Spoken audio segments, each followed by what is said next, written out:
for a lot of people, it's going to be difficult. So I'm not going to say the end goal just yet, because the end goal is one thing, getting there is another thing. Coming from, I'll call it the traditional Western diet, to come from that, what we're going to find is, let's just call it cravings, let's call it uncertainty, hormones, highs and lows in relation to eating something, chemicals in foods, making you unsatisfied, making you want more. So, to take that one step further, what we're going to do before, we're going to come from standard, normal Western diet. We're going to understand intermittent fasting, we're going to understand fats. Of course, we're going to understand sunlight, grounding, breath work, so many other important things. But the understanding of fats is going to allow us to do some keto fasting. For some people, fasting. But it all depends on what nutritional plan, what you've been eating, what foods you've been consuming, is all going to dictate how long you stay in each of these areas.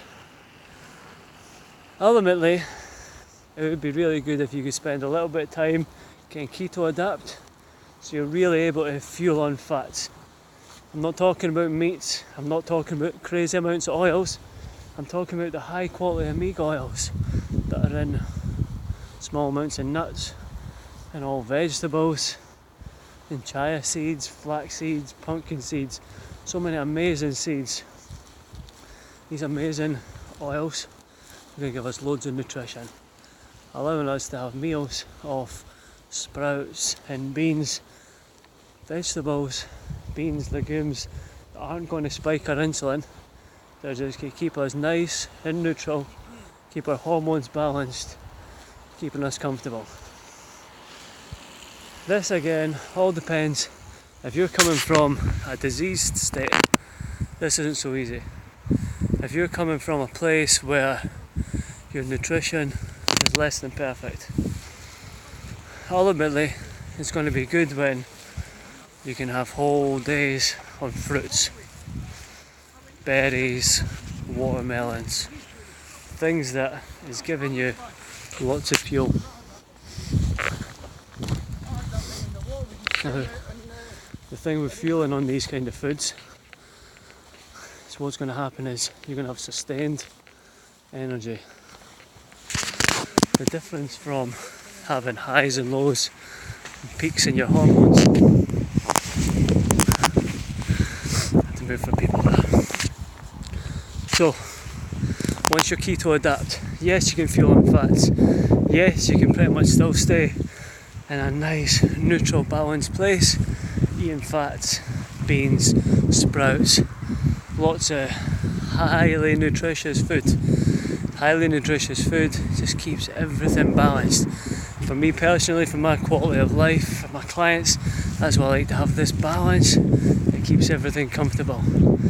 To be able to cleanse a few days a week, a couple of weeks a month, a couple of weeks a year, just eating fruits, an abundance of fruits, an abundance in berries and melons, not thinking about carbs, just thinking about having the kidneys, cleansing that lymphatic system, having the lymphatic system so clean and fresh and really getting fuel in the most effective way from fruits, the way some people say we're really designed to eat. Now if you jump right into this and go straight for fruits, it's going to be difficult. You're just going to have highs and lows, sugar rushes, and you'll end up probably wanting more crack-like chemical sugars because you don't have that understanding.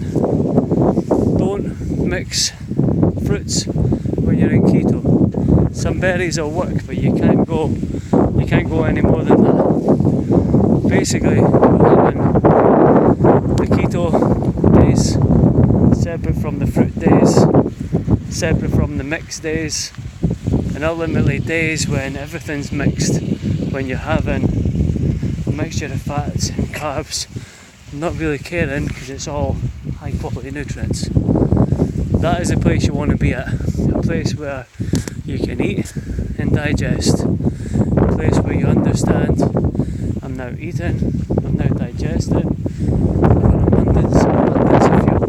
Maybe I'll eat my tea, maybe I'll eat later, maybe I'll eat once a day, twice a day. Not eating at night, not eating late before you go to bed. Just choosing when you choose to eat, if that makes sense.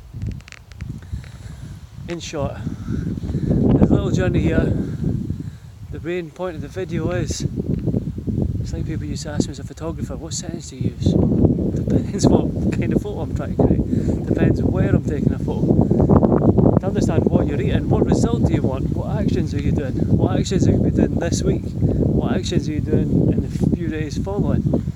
Ultimately, to get real enjoyment from food, you're not going to get it straight away. You need to have changed for a few days to really have your body in a good place to deal with it.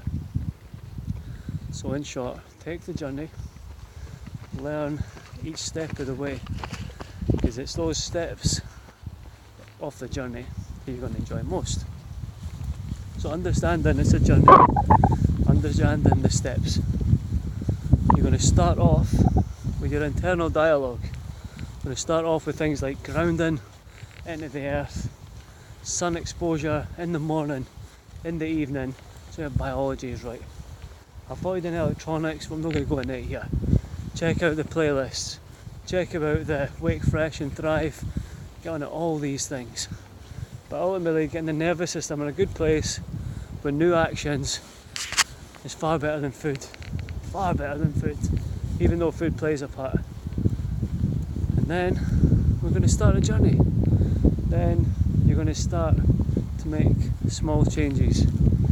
But more importantly, the first thing you're going to do is the language of guilt is going to disappear. Be proud you're on the journey. Be proud you want to make the change. Own the fact that by this time next year, or by this time next month, or by this time next year, I'll be following through on all these recipes. By this time next year, people are asking me for advice. By this time next year, I'll be really comfortable and really happy eating meals and not needing more. I'll be really comfortable eating healthy meals and I won't crave the bullshit. This time next year, I'll understand nutrition and non-nutrition in food. Own the fact that you're on a journey. Own the fact that you love the journey. Yeah? There's no guilt for the fact that your culture's led you down a path. Be proud of the fact that you're in a good place. You can see the finishing line. Own the finishing line. So maybe you still don't eat perfectly. Maybe you just set up everything else. The NLP, the language, the sun, the grounding, breathwork, movement. Really get your body in a good place. And then start to adapt. Start to shorten your eating window. Start to be more strict on the digestive periods. Start to focus on high quality, real nutrition. And ultimately getting into sprouts, abundance of sprouts.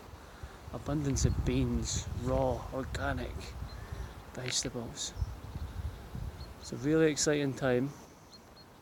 This video sounds long-winded because I've spoke to so many people and ultimately they get hurdles, they see hurdles, they get put off by hurdles, and that's not what this is about. This isn't about getting put off by the adventure. This is about owning the adventure, owning each step of the way, and get that dopamine, feel that success every week. Do the test. What am I most proud of this week? What did I achieve this week? What was the healthiest things I've eaten this week? What was the healthiest actions that I've taken? Who did I manage to share something with? What did I understand? What did I study? What did I learn? How have I best grown this week? The kind of internal dialogue that sets you up for a journey of exponential growth. And don't feel guilty for making mistakes. Own it. Ideally, if you make a mistake, close it off once. Don't lose days, don't lose weeks, don't lose months or years. Own it, understand it. Make commitments to small change. Make commitments to months or years. Small commitments that you can succeed from. All the playlists are here. The whole website's set up for you to win. Get stuck into some playlists, digest it, take notes, love it.